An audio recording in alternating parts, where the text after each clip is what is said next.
Good morning, friends. It's Pam here. Got a little visitor coming to see me. I have been thinking this morning I'm never going to make this video or get this video done because I can't find a place to film. Either the sun was way too bright outside, or I've got two of my precious sleeping children, young adults, in the house. And so I'm trying to get this made before said offspring awake. And so I wanted to be outside, but as you know, as I've said, I do live pretty close to a highway, so there's a lot of noise.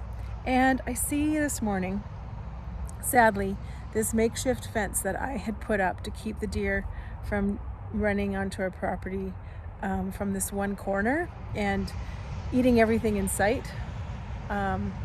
They tore it down last night, so I'm gonna have to get a little more sturdy with that. So that brings me to the topic today.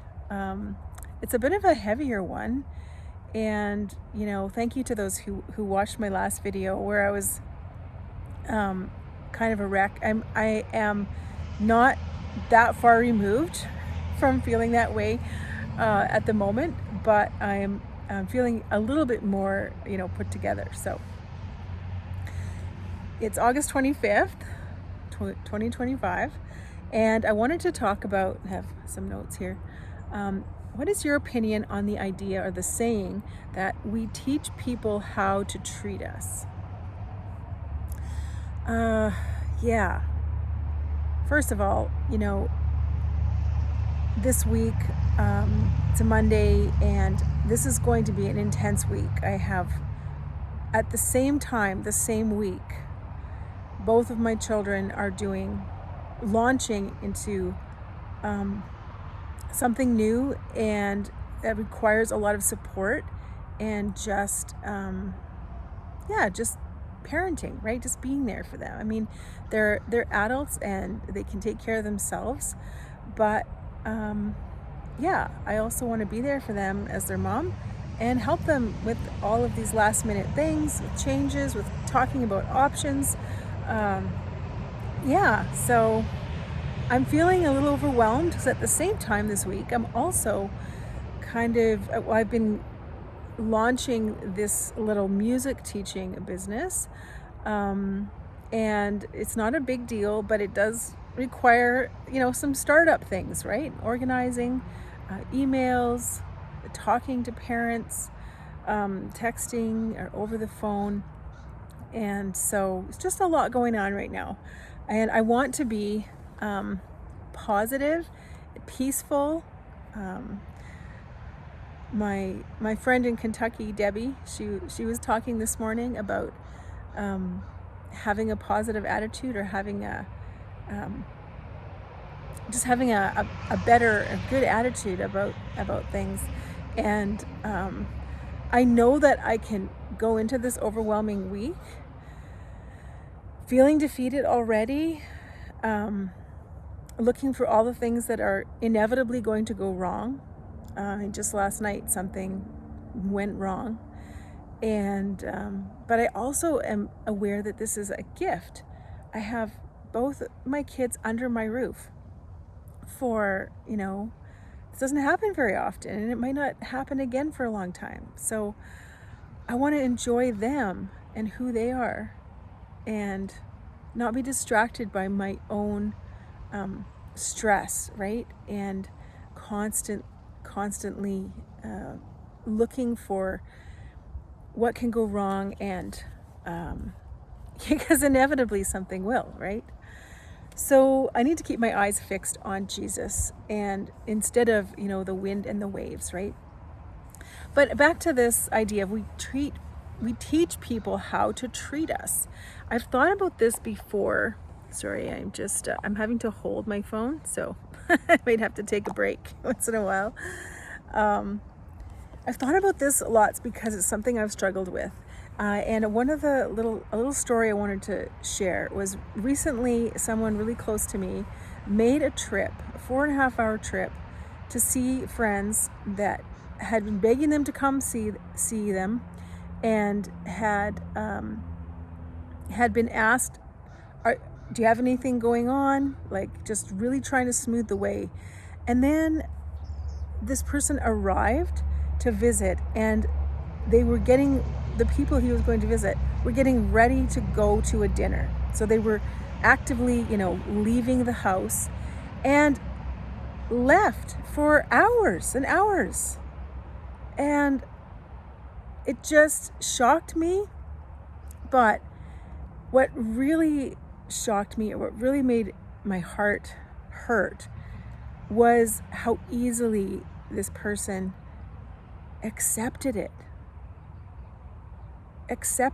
Like, this is just how I am treated. And it's really heartbreaking, because what has happened to erode the confidence, the self-esteem of this person, that they would be fine with driving 4.5 hours for their supposed friends to be taking off for something else, right? I don't know. And so I've been thinking, like, what do we do that teaches people how to treat us, especially when they're treating us badly? And I think, there's this balance between being assertive and being kind, being confident, setting boundaries, and being empathetic and understanding, right? And so I was just pondering that today. And I am a truth teller myself. Sorry, I was going to switch this. I am a person who really likes to speak my mind, because I have a strong sense of justice.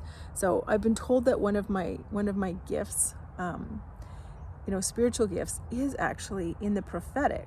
Now, I don't believe in, that we necessarily have prophecy today in the same way that we had prophecy in the past, but I think people can have the gift of being prophetic, where they can see the big picture, they can see injustices, they can see what might need to be done, and they know what to say, how to speak into it. So I, at the same time, have been told, I have, like, on different occasions throughout my life, that I have this gift, and at the same time, I'm torn, because I desperately care for people. And it's not all about just caring for what they think of me. It's that I truly care for other people, and I want them to feel seen and empowered. And so it's really hard for me to speak out. And I tend to think that it's more wise to be silent most of the time. And so I default to that. And it's conundrum. Bit of a conundrum. Let's see. What else did I want to say? I have an overdeveloped sense of justice, yes. However, I also have a really strong drive to keep the peace and to avoid conflict. So somewhere in there, I need to draw some firm lines. If others treat you with disrespect, like, how do you deal with that? Maybe it's because you and I have allowed it to happen over and over in little ways.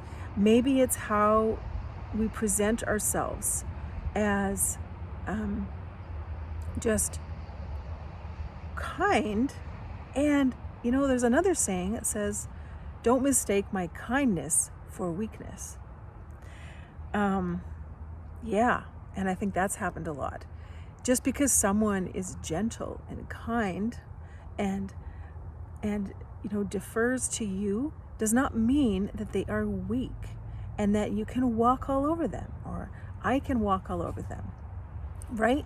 But I think in our society, in the way our kind of dog-eat-dog world system is devised, that generally tends to happen. Let's see. I just want to make sure I didn't miss anything. I often think of what I should have said hours, sometimes even years later. And the perfect, I'm sure this happens to you too, the perfect thing that you could have said then comes up. What are some phrases that you have found to say to someone when they're not being respectful to you, or you feel overlooked or disregarded, not seen? What are some ways, what are some things that you've said or done? And yeah, it doesn't seem fair that truly caring about others should be what results in teaching some people to treat us badly. And I think a lot of it is unintentional or subconscious. No one's really trying to hurt someone else, right? But it ends up being really hurtful because it just disregards the humanity, the feelings of someone else. We shouldn't have to jump up and down and say, hey, respect me, right? But it seems like sometimes we do have to. And there are little things, in my life that I know if I don't address them, they will eventually be a big deal, right? So it is better to say the necessary things gently at the beginning. And if the person still doesn't listen, then what do you do?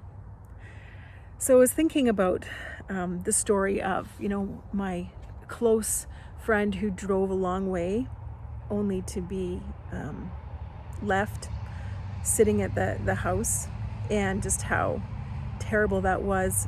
And I thought, what could that person have done? What should they have done or said at that moment to make sure that it never happens again? Right? Should they have just left? Should they have said some very strongly worded, reprimands, or just, what are you doing? I don't know. It's a tough one. So that's my little thought, big thoughts really for today. And I just kind of wanted to put that out there because I've had it written down on my list of videos I wanted to make for a while.